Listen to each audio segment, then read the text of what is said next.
we got some similarities when we talk about not like at home, right? Yeah. With how our dogs kind of respond more to one person than the other, which isn't a whole lot different than what Alex has. Mm-hmm. So there are things that, you know, we're here for too, to pick up on, that we're trying to problem solve. Absolutely. Too. Yeah, so, our group, and I think that even connects back to Vicky too, with the level of comfort. Right. Like, it's easier to be comfortable with a big group of strangers that you know you're all in the same boat. I mean, because whoever was back here when Hutch got let out of the shack, I mean, you guys saw the issues, right? And it was like, hey, there it is. You know, I wasn't here to recall him, and Natalie and Adela were running around trying to catch their dog, our dog, right? And he was like, you know what? It's kind of fun right now. Then I pulled in and come over here. Fun's over. We all fun's have, over. Fun's over. We all have it. Yeah, so we all got the issue. I could sit down and tell you So you can't 7 dogs at our house, and I got problems with every one of them. Right. So No different than anyone else here. So the reservations about, I think I get them because I started at a workshop just like Nicole did, and you know, we all did, and it was kind of, yeah, you don't want to be the guinea pig sometimes, right? To admit that I have this issue or my dog has this issue, but it's really that's where the learning happens for everybody else too. I went to a workshop at Wild Rose long time ago. I mean, I was right after I got my first dog from them, so it was like 14 years ago. And the dog was like 6-7 months old, maybe a little bit older. And I went extremely nervous. Like, I was extremely nervous. Now, this is long enough ago that the workshop group was this size. Like, it was under 12 people. It was 10, maybe 10 people. And I went through this thing with this dog, and I knew my dog had a problem.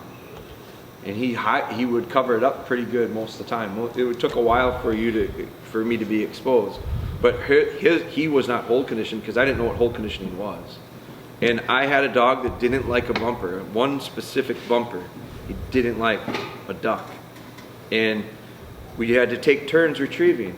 And I just kept staying in the back of the line because I knew my dog potentially wasn't going to retrieve it.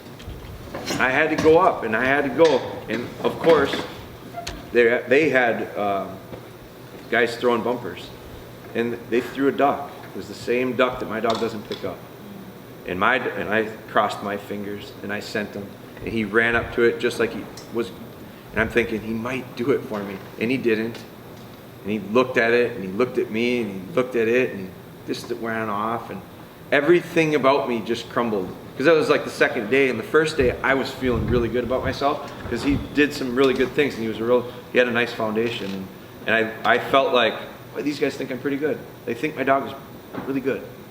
And then it was embarrassing. I was upset. I didn't want to look like a jerk, but I wanted to punt him. I mean, I was mad at him.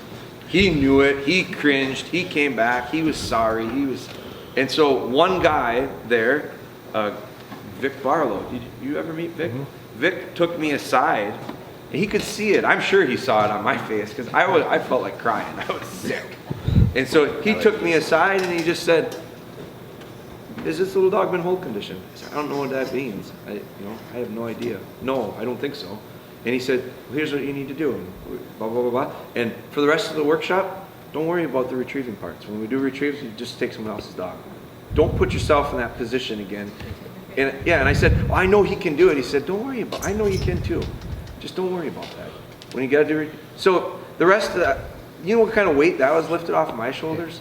Like, I felt 1,000 times less uncomfortable because I wasn't hiding anything anymore. Like, everyone knew my dog didn't make retrieves with certain bumpers.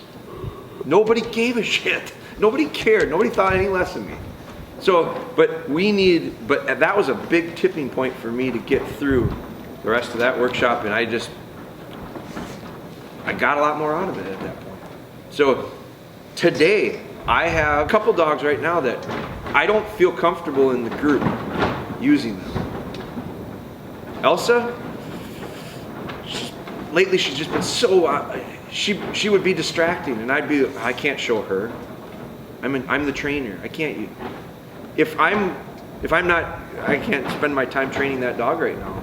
But that's the one I should be doing this with, because she could use it. She's my dog, or a client's dog that I'm training. She's got some problems. They all have a little bit of problems. So do your dogs, so do mine. So does Wyatt's. So does Chris's, Megan's. We all have it. We're gonna find out if Todd's got any problems with it. Well, You should have brought the cocker. I've expressed it, yeah.